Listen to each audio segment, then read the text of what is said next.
आगे परमेश्वर कहते हैं, संतों की महिमा कही न जाए, 68 तीर्थ चरणों पाए। संतों की महिमा अपरंपार, पूर्ण ब्रह्म मिले करतार। संतों की महिमा अगम अगाध, नारद से उदरे प्रहलाद। अब परमात्मा संतों की महिमा गा रहे हैं यहाँ पे। नारद जी कोई संत नहीं थे। नारद जी तो ब्रह्मा जी के एक पुत्र हैं, मानस पुत्र, जैसे सनक सनंदर और जो वो 4-5 जो बताते हैं परमात्मा, संत कुमार,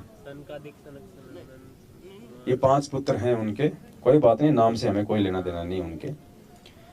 5 पुत्र हैं उनके। वैसे ही ब्रह्मा जी, नारद जी भी ब्रह्मा जी के मानस पुत्र हैं। तो ब्रह्मा जी कोई संत नहीं है, क्योंकि संत वो होता है जिसके पास में संपूर्ण आध्यात्मिक ज्ञान होता है, जिसके पास में पूर्ण मोक्ष मंत्र होता है, उसको संत कहते हैं। बाकी तो इस काल भगवान ने लाखों संत बैठा दिए हमारे को भ्रमित करने के लिए। तो यहाँ परमात्मा कहते हैं, संतों की महिमा अगम अगाध, नारद से उदरे प्रहलाद। जो प्रहलाद भगत जी थे, उनको किसने नाम दिया था? नारद जी ने। लेकिन अब ये शब्द हमें समझाएगा, क्योंकि महिमा यहाँ पे संतों की हो रही है। तो परमात्मा ने नारद जी और प्रहलाद जी का यहाँ पे जिक्र किया है। तो प्रहलाद जी को नारद जी के रूप में जो ज्ञान दिया था, जो नाम दिया था, वो संत था। वो सतगुरु रामपाल जी भगवान थे, जो भिन्न भिन्न युगों में भिन्न भिन्न नामों से और रूप से वो यहाँ पे प्रकट होते रहते हैं। यही परमात्मा जो आज आप और हमारे गुरु हैं, जिन्होंने हमें वो मोक्ष मंत्र दिया है, जिन्होंने हमें शिक्षा और दीक्षा दी है, इसी संत ने, सतगुरु रामपाल जी भगवान ने त्रेता युग में नारद जी के रूप में, और उनको प्रहलाद जी को जो है वो मंत्र दिया था, जहां तक कि उनको आवश्यकता थी, जहां तक उनकी आस्था थी। क्योंकि महिमा यहाँ पे संतों की हो रही है। अब देखो पुण्यात्माओं, ये अध्यात्म है, और जब तक हम इन बातों पे विचार नहीं करेंगे, हमारे अंदर इतनी आस्था बनेगी नहीं। अब हमने तो ये मान लिया कि परमात्मा 650 साल पहले आए थे, बस। आज लोग इसीलिए तो विश्वास नहीं कर रहे उस परमात्मा पे कि सतगुरु रामपाल जी भगवान ही हो, कबीर परमात्मा है। उनके खुद के भगत ही 90% जो सतलोक आश्रम मैनेजमेंट हरियाणा के पीछे देखा देखी में चल रहे हैं, वो उन्हें परमात्मा क्यों नहीं मानते? क्योंकि उन्हें लगता है कि कलयुग में कि परमात्मा 4 युगों में केवल एक बार ही आया है। सतयुग में सतसुकृत नाम से, त्रेता में मुनिंद्र नाम से, द्वापर में करुणामय नाम से, और कलयुग में 650 साल पहले वो परमात्मा कबीर नाम से आए हैं। नहीं, देखो हम थोड़ा सा विचार करें तो हमें मालूम चलेगा। 650 साल पहले परमात्मा कब आए? सन 1398 में लहर तारा तालाब पे शिशु रूप में परमात्मा जो है वो प्रकट हुए 1398 में। अब 1398 से 6 साल पहले चले जाओ आप, 1392। 1392 में वही कबीर परमात्मा तैमूर लंग को आके मिला था, 7 पीढ़ी का राज दिया था। अब बताओ, क्या परमात्मा एक बार ही प्रकट हुआ था क्या 650 साल पहले? ये परमात्मा तो दिन में सैकड़ों बार प्रकट होता है, भिन्न भिन्न रूप बना के अपनी आत्माओं के 100 काम सारता है ये। तो परमात्मा कहते हैं, संतों की महिमा अगम अगाध, नारद से उदरे प्रहलाद। ये दयालु परमात्मा सतगुरु रामपाल जी भगवान अपनी विशेष आत्माओं के लिए भटकता रहता है यहाँ पे। जैसे भटकते भटकते आज ये परमात्मा आ गया है यहाँ पे। और पुण्यात्माओं, यकीन मान लेना, वर्तमान का जो रूप है हमारे पूज्य गुरुदेव जी का, जो शकल हम देख रहे हैं, जो सूरत हम देख रहे हैं, ये इनका वास्तविक रूप है। सतलोक में परमात्मा इसी रूप में है, और कोई रूप नहीं है परमात्मा का, यही रूप है उस परमेश्वर का। ये वास्तविक रूप है। अगर वर्तमान में परमात्मा अपने वास्तविक रूप में ना आवे, स्वयं यदि परमात्मा ना आवे, तो पुण्यात्माओं, जीव काल भगवान के जाल से छूट नहीं सकता। काल भगवान जीव को रास्ता नहीं दे सकता। एक बात बताओ, 650 साल पहले जब मोक्ष का टाइम ही नहीं था, परमात्मा ने किसी को पार ही नहीं करना था, जब तो खुद परमात्मा आया। और आज जब मोक्ष का टाइम है तो क्या आज किसी और को भेज देगा?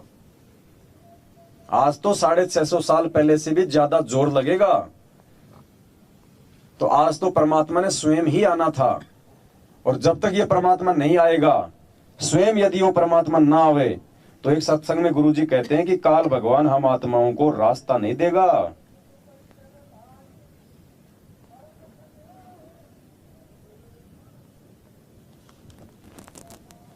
देखो क्या कह रहे हैं पूज्य गुरुदेव जी।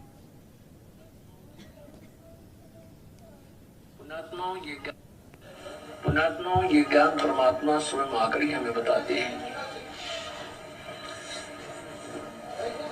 और यदि वो परमात्मा स्वयं आकर के अपना ज्ञान प्रचार ना करे तो ये काल हमें कोई रास्ता नहीं देता। इसलिए परमात्मा को स्वयं आना पड़ता है यहाँ पे। और कितनी बार परमात्मा अपने सत्संगों में कहते हैं कि अपने द्वारा रची गई सृष्टि की सही सही जानकारी वो परमात्मा स्वयं ही आकर देता है। तो आज दुनिया में लाखों संत, महंत, मंडलेश्वर, शंकराचार्य हैं। क्या संत रामपाल जी भगवान के अलावा किसी ने भी सृष्टि रचना की यथार्थ जानकारी दी? कोई दे ही नहीं सकता, क्योंकि परमात्मा ही दे सकता है। इसलिए सतगुरु रामपाल जी भगवान स्वयं कबीर परमात्मा है। फिर गुरुजी कहते हैं कि तत्वदर्शी संत की भूमिका वो परमात्मा स्वयं ही निभाता है। और गीता जी क्या कह रही है? अध्याय नंबर 15 श्लोक नंबर 104 मोक्ष के विषय में काल भगवान अर्जुन को कहता है कि अर्जुन, यदि तुझे पूर्ण मोक्ष चाहिए, पूर्ण मोक्ष, तो किसी तत्वदर्शी संत की खोज कर, फिर उसके बताए अनुसार साधना कर, उसको दंडवत प्रणाम कर, उसको प्रसन्न कर, फिर वो तुझे ज्ञान उपदेश देगा, तत्व ज्ञान उपदेश, फिर तेरा मोक्ष होगा। अब गीता जी तो कह रही है कि तत्वदर्शी संत की खोज कर, खोज करने के बाद उससे नाम दीक्षा ले, फिर उसके वचन में चला, जीवन भक्ति कर। और मैनेजमेंट संगत से क्या करवा रहा है कि कागज की फोटो की खोज कर, आश्रमों में स्थापित कर, और फिर उसको जून में एक प्रगट दिवस के बहाने भोग लगाओ, हमारे को ज्योति पाठ का पैसा चढ़ाओ, तब तुम्हारा नरकवास होगा। तो देखो हमें कहां लेके जा रहे हैं ये लोग। अध्याय नंबर 16 श्लोक नंबर 13 में क्या समझाया गुरुजी ने कि शास्त्र विधि को त्याग कर जो मनमान आचरण करते हैं उनको ना सिद्धि प्राप्त होती है, ना मुक्ति प्राप्त होती है, ना उनके कोई कार्य सिद्ध होते हैं। तो पुण्यात्मा, हम क्या कर रहे हैं आज? ये गीता जी भगवान ने कोई दुनिया के लिए समझाई थी क्या? हमने ये सोच लिया कि गीता जी का पाठ तो भगवान ने, ये श्लोक तो गुरुजी जगत वालों के लिए समझा रहे हैं कि शास्त्र विधि को त्याग के मनमाना आचरण। हम तो गुरुजी की आ गए शरण में, अब हमारे ऊपर लागू नहीं है। ये गीता जी वेदों का सार है, परमात्मा का विधान है, ये सब पे लागू है। हम शास्त्र विधि को त्याग के मनमाना आचरण नहीं कर रहे तो क्या कर रहे हैं आज ये 90% भगत समाज? कौन से शास्त्र में लिखा है कि एक फोटो को पूजने से आपको मोक्ष मिलेगा, एक फोटो को भोग लगाने से आपको मोक्ष मिलेगा? परमात्मा कहते हैं चेतन से ती ओलना और जड़ से ती प्रीति। बताओ कैसे मोक्ष होगा? जो चेतन है उससे तो हम लोग छुपे बैठे हैं। जो संत रामपाल जी भगवान है, जो एक चेतन शक्ति है, वो हमारे गुरु हैं, उनसे तो हम लोग ओलना करके बैठे हैं। उनको तो हमने एक जीव साबित कर दिया कि मां के गर्भ से आया है। उनका तो 8 सितंबर को मनवस लोगों ने जन्मदिन मनाना शुरू कर दिया और जड़ से ती उन्होंने प्रीत लगा ली। वो जड़, वो कागज की फोटो, वो जड़ है। वो ना बोल सकती है, ना तुम्हें सत्संग सुना सकती है, ना तुम्हें वो मंत्र दे सकती है, ना तुम्हारा कोई भला कर सकती है, ना आशीर्वाद दे सकती है। उस जड़ से काल भगवान ने हमारे को प्रीति लगवा दी और बड़ी खुशी से देसी घी के हलवे में करोड़ों रुपए बर्बाद करवा के और उसका प्रगट दिवस मनवा रहे हैं। पुण्यात्माओं, ये शास्त्र विधि को त्याग के मनमान आचरण है। तो बताओ कैसे हमारे को मोक्ष होगा, कैसे हमारी सिद्धि होगा, हमारे को सिद्धि प्राप्त होगी? और देख लो आए दिन उसका क्या परिणाम निकल रहा है। आए दिन अकाल मौत हो रही है मैनेजमेंट वालों की, आए दिन। तो ये परमात्मा ने विशेष मेहर बख्शी हम साथ संगत वाले भाई बहनों पे। हमारा ध्यान, हमारा टारगेट केवल हमारे गुरुदेव के चरणों में हो जाना चाहिए। और कोई भगवान नहीं है सृष्टि में इनके अलावा। अगर सतलोक में भी बैठा है तो यही बैठा है, धरती पे भी है तो यही है, जेल में भी है तो यही है, हमारे घरों में है तो भी यही परमात्मा है। दूसरा पूरी सृष्टि में कोई परमात्मा नहीं है।